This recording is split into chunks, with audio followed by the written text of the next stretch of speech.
ગુજરાતથી થોડા કલાકના અંતરે આવેલું એવું કયું હિલ સ્ટેશન છે જ્યાં ભારતની 85% સ્ટ્રોબેરી ઉગે છે? મહાબળેશ્વરની ઠંડી હવા અને ઊંચાઈ સ્ટ્રોબેરી માટે એટલી ખાસ કેમ માનવામાં આવે છે? મહાબળેશ્વરની સ્ટ્રોબેરી ખેતી ખેડૂતો માટે સોનાની ખાણ છે કે મોટો જુગાર? સ્ટ્રોબેરીનો છોડ બીજમાંથી નહીં પણ વિદેશથી આયાત કરેલા મધર પ્લાન્ટમાંથી કેવી રીતે તૈયાર થાય છે? ચાલો જાણીએ આ મીઠા ફળ પાછળ ખેડૂતો કેટલી મહેનત અને જોખમ ઉઠાવે છે. નમસ્કાર, ધ લોકસત્તા શોમાં આપનું સ્વાગત છે. ગુજરાતને અડીને આવેલું એ હિલ સ્ટેશન જ્યાં સ્ટ્રોબેરીનો મબલખ પાક લેવાઈ રહ્યો છે. કલ્પના કરો, વહેલી સવાર છે, પહાડો ધુમ્મસથી ઢંકાયેલા છે, ઠંડી હવામાં મીઠી સુગંધ તરતી આવે છે, સામે નજર પડે ત્યાં સુધી લાલ ચટાક સ્ટ્રોબેરીના ખેતરો પથરાયેલા છે. આ છે મહારાષ્ટ્રનું મહાબળેશ્વર, જેને ભારતનું સ્ટ્રોબેરી કેપિટલ પણ કહેવામાં આવે છે. પરંતુ આ મીઠી સ્ટ્રોબેરી પાછળ છુપાયેલી છે કરોડોની ખેતી, વિદેશી ટેકનોલોજી, વૈજ્ઞાનિક સંશોધન અને ખેડૂતોનો એવો સંઘર્ષ જેના વિશે બહુ ઓછા લોકો જાણે છે. તો ચાલો આજે જાણીએ મહાબળેશ્વરની સ્ટ્રોબેરીની એવી રસપ્રદ કહાની જે તમને પણ ચોંકાવી દેશે. ગુજરાતથી થોડા જ કલાકના અંતરે આવેલું મહારાષ્ટ્રનું મહાબળેશ્વર ભારતનું સ્ટ્રોબેરી કેપિટલ કહેવાય છે. દેશની અંદાજે 85% સ્ટ્રોબેરી અહીં ઉગાડવામાં આવે છે.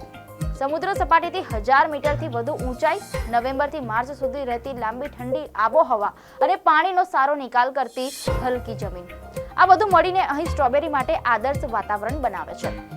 પણ આ સુંદર દ્રશ્ય પાછળ ખેડૂતોનો સંઘર્ષ છુપાયેલો છે. મહાબળેશ્વરના એક ગામમાં શીતલ દાનવલે પોતાના પતિ સાથે ખેતરમાં કામ કરી રહ્યો છે. તેઓ કહે છે કે એક જ ભારે વરસાદ આખો પાક બરબાદ કરી નાખે છે. 3 એકરના ખેતરમાં અડધો ભાગ સ્ટ્રોબેરીનો છે. દર સિઝનમાં નવા છોડ ખરીદવા પડે છે.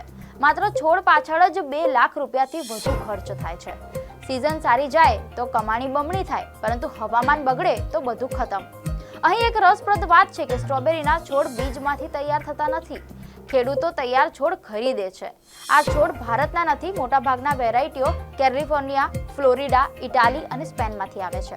એટલે કે ભારતનું સૌથી મોટું સ્ટ્રોબેરી ક્ષેત્ર આજે પણ વિદેશી છોડ પર આધારિત છે. મીડિયા અહેવાલ મુજબ તારા ફાર્મ્સ ફ્રેશના ડિરેક્ટર નેલ્સન સિક્વેરા એક નર્સરીમાં બતાવે છે કે વિદેશથી આવેલો મધર પ્લાન્ટ કેવી રીતે સેંકડો નવા છોડનું કેન્દ્ર બની જાય છે.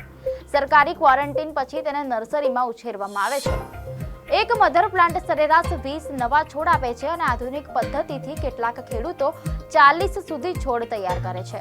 અહીં દર્શક મિત્રો, ટેકનોલોજી સ્પષ્ટ દેખાય છે.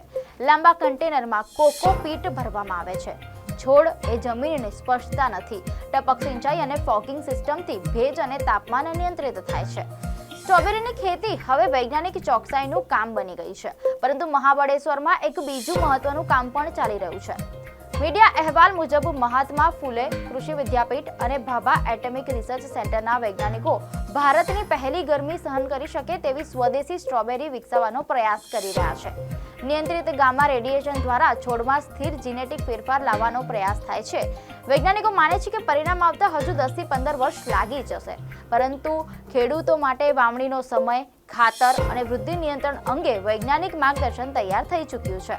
આ દરમિયાન કેટલાક ખેડૂતો ભવિષ્ય તરફ આગળ વધી રહ્યા છે. અહેવાલો મુજબ કેતન સોઢાએ સતત વરસાદથી થતા નુકસાન બાદ હાઇડ્રોપોનિક્સ અપનાવ્યું. શરૂઆતમાં તો ભારે નુકસાન થયું. તેઓ હસતા હસતા કહે છે કે માટી ભૂલ માફ કરે છે, હાઇડ્રોપોનિક્સ નહીં. પરંતુ વર્ષો સુધી પ્રયોગ કર્યા પછી આજે તેઓ જાપાન અને નેધરલેન્ડ્સની દુર્લભ વેરાયટીઓ ઉગાડી રહ્યા છે.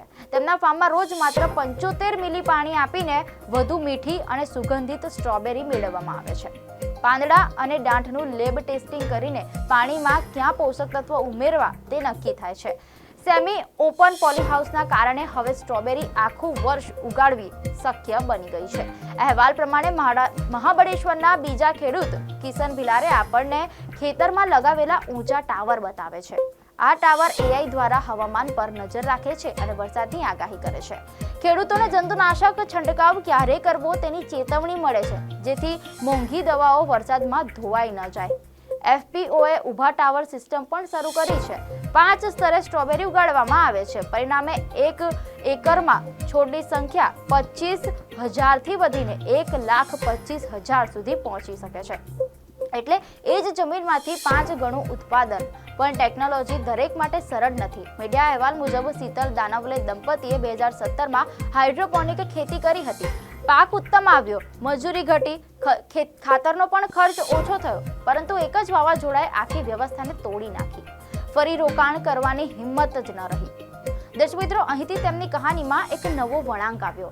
શીતલે સોશિયલ મીડિયા પર વિડીયો મૂકવા શરૂ કર્યા. પ્રવાસીઓને ખેતરમાં આવવા, સ્ટ્રોબેરી જાતે તોડવા અને સીધી ખરીદી કરવા માટે આમંત્રિત કર્યા. હવે ગ્રાહકો સીધા ખેતરમાંથી ખરીદી કરે છે. વચેટિયાઓ દૂર થયા અને નફો વધ્યો. આજે તેઓ ખેડૂત હોવાની સાથે ઇન્ફ્લુએન્સર અને ઉદ્યોગ સાહસિક પણ છે. દર્શક મિત્રો, સાંજ પડી રહી છે. મહાબળેશ્વરના પહાડો ફરી ધુમ્મસમાં ઓગળી રહ્યા છે. ખેતરોમાં કામ પૂરું થઈ રહ્યું છે. હાથમાં એક તાજી સ્ટ્રોબેરી લઈને જોતા સમજાય છે કે આ ફળ એકમાત્ર મીઠાશ નથી, તેમાં ઠંડી હવા, વૈજ્ઞાનિક સંશોધન, વિદેશી ટેકનોલોજી, વરસાદનો ભય, વાવાઝોડાનો ઘા અને ખેડૂતોની અદમ્ય મહેનતનો સ્વાદ સમાયેલો છે. તો હવે જ્યારે પણ તમારા હાથમાં મહાબળેશ્વરની એક સ્ટ્રોબેરી આવે ત્યારે માત્ર તેનો મીઠો સ્વાદ જ નહીં, પરંતુ તેની પાછળ છુપાયેલી ખેડૂતોની મહેનત, વિજ્ઞાન, ટેકનોલોજી અને જોખમને પણ યાદ કરજો. ગુજરાતની બાજુમાં આવેલું આ નાનકડું હિલ સ્ટેશન આજે માત્ર પ્રવાસન માટે જ નહીં, પરંતુ ભારતની આધુનિક બાગાયતી ક્રાંતિનું સૌથી મોટું પ્રતીક બની ગયું છે. હવે સવાલ માત્ર એટલો છે કે ભવિષ્યમાં શું ભારત વિદેશી છોડ પરની નિર્ભરતા ઘટાડીને પોતાની સ્વદેશી સ્ટ્રોબેરીથી દુનિયાના બજારમાં નવી ઓળખ બનાવશે? દર્શક મિત્રો, આપને માહિતી સારી લાગી હોય તો વિડીયોને લાઇક અને શેર કરજો. ચેનલને સબસ્ક્રાઇબ કરજો.